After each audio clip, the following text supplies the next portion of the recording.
தான். ஒண்ணு ரொம்ப கஷ்டம் அப்படின்னு நினைச்சு அணுகுனோம்னா நம்மளால முடியாது.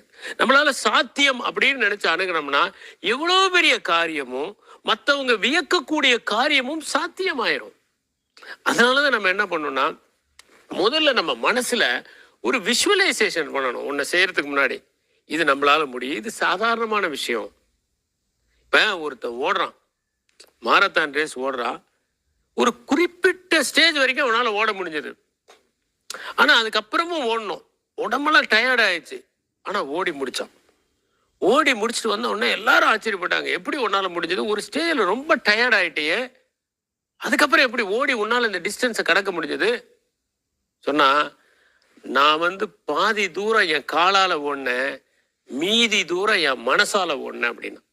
அப்ப என்னன்னா, அந்த மனசு எந்தூசியாஸ்டிக்கா இருந்ததுன்னு வச்சுக்கோங்க, எதையுமே அது சாதிச்சிடலாம் நம்ம.